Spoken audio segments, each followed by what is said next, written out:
ఘటనకు సంబంధించి మనతో పాటు మాట్లాడడానికి బీసీ నాయకులు ఉన్నారు. చెప్పండి అన్న, ఎంతసేపు ప్రెస్ మీట్ పెట్టి మరి కూడా కోమటిరెడ్డి వెంకటరెడ్డి దీని వెనకాల ఉన్నారంటూ కూడా మాట్లాడండి. ఆ మధ్యలో ఆయనకి ఏం సంబంధం అన్న?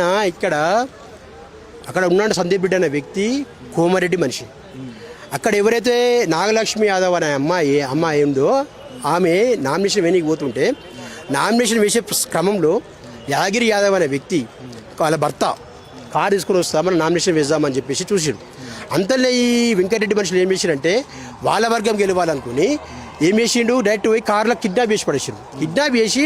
కిడ్నాప్ చేసి లోకురన్నా దారుణంగా కుట్టి చిత్రహింసలు పెట్టి ఉచ్చ దాగిపించుకుంటా వెంకటరెడ్డికి ఫోన్ చేసుకుంటే శునకానందం పొందిరట.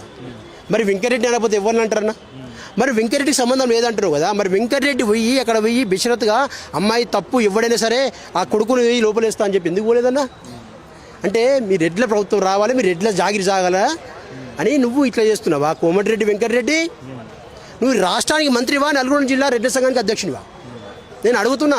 మరి మర్చిపోయినావా? నువ్వు ప్రమాణం చేసినప్పుడు, ఎమ్మెల్యేగా మంత్రిగా ప్రమాణం చేసినప్పుడు రాగద్వేషాలు లేకుండా అందరి సమానం చూస్తా అని చెప్పిన విషయాన్ని మర్చిపోయినావా వెంకటరెడ్డి అని అడుగుతున్నా. మా అంటే ఇంకా 2 ఏళ్ళు ఉంటావు 3 ఏళ్ళు ఉంటావు, తర్వాత నేను విడేయలే నీకు ఓట్లు. మేము వేస్తలే కదా, మా ఎస్సీ ఎస్టీ బీసీ మైనార్టీలు నిన్ను ఓట్లు వేస్తలే కదా నువ్వు గెలిచేది. అంటే మా మీద నువ్వు దాడులు చేస్తావా? అంటే మమ్మల్ని చంపుకోనికి, మమ్మల్ని దాడులు చేయనీకి అవే నేను గెలిపించింది.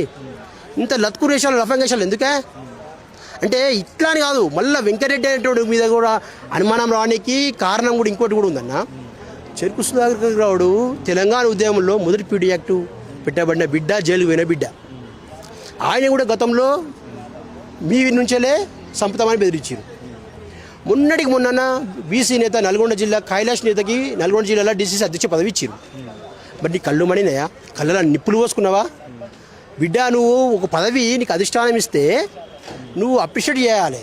నువ్వు చేయకుండా పర్వాలేదు. ఆయన పదవి ఎత్తిస్తారు, ఏం చేస్తారు అని చెప్పేసి మీరు లెటర్ రాస్తావా? మరి బీసీల మీద కుట్రకోణం కాదన్న? బీసీల ద్రోహి కాదన్న వెంకటరెడ్డి? మరి బీసీల ద్రోహి కాదన్న రేవంత్ రెడ్డి? మేము దీన్ని అందుకే తీవ్రంగా ఖండిస్తున్నాం, మేము బగ్గుమంటున్నాం. ఖచ్చితంగా గతంలో కూడా బీఆర్ఎస్ గవర్నమెంట్లో కూడా ఇంత దారుణంగా ఇట్లా ఉచ్చదాపించి ఇలా కొట్టి రోడ్లు దింపిన రౌడీజం ఉందా అన్న? లంగా లత్కు రౌడీజం చేసుకుంటా ఈ సమాజాన్ని, తెలంగాణ సభ్య సమాజాన్ని సిగ్గుపడేలా చేసిన వెంకటరెడ్డి, రేవంత్ రెడ్డి లాంటి వాళ్ళు నిజంగా మేము ఈ సమాజం క్షమించదు.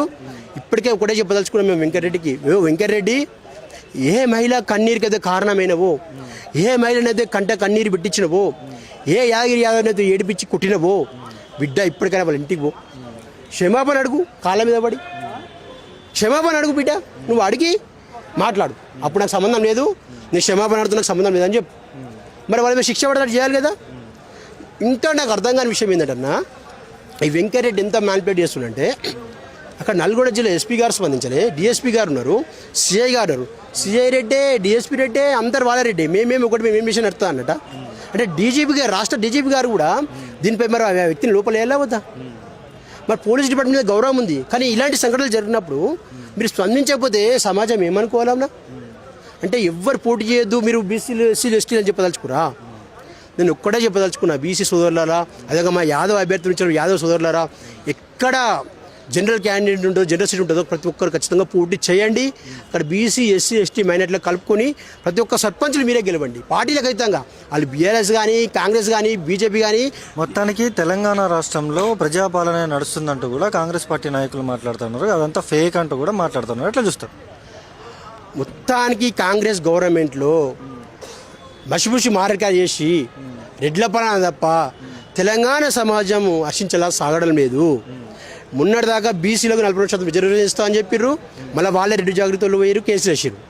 మరి నువ్వు అఖిలపక్షాన్ని తీసుకుపోయి ఢిల్లీ తీసుకుపోయి మాట్లాడైపోయావా? మరి నువ్వు పార్లమెంటే పెట్టాల్సింది నువ్వు ఎట్లా అమ్మించినవే? నువ్వు ఏ వర్గానికి తీసుకున్నా, ముదిరాలకు అన్యాయమే, గౌడ్స్కి అన్యాయమే, యాదవులకు అన్యాయమే, రజకులకు అన్యాయమే, మొత్తం ముంచుడేనా ఈ ప్రభుత్వంలో? కనీసం కొంచెమన్నా ఆత్మగౌరవం ఉంటుందన్న మాకు కూడా. ఆ ఆత్మగౌరవాన్ని కూడా దెబ్బతీస్తారన్న మీరు.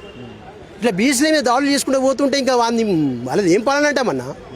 రక్తం మరుగుతుంది, ఇంకా అది పాలన అంటారా? అది ఇప్పటికైనా రేవంత్ రెడ్డికి ఈ విషయమే స్పందించి వెంకటరెడ్డిని మంత్రి పదవి నుంచి బర్తరాబు చేస్తే అప్పుడు రేవంత్ రెడ్డి పాలన ఎటువంటి పాలన చేస్తున్నా అప్పుడు ఆలోచన చేస్తాం.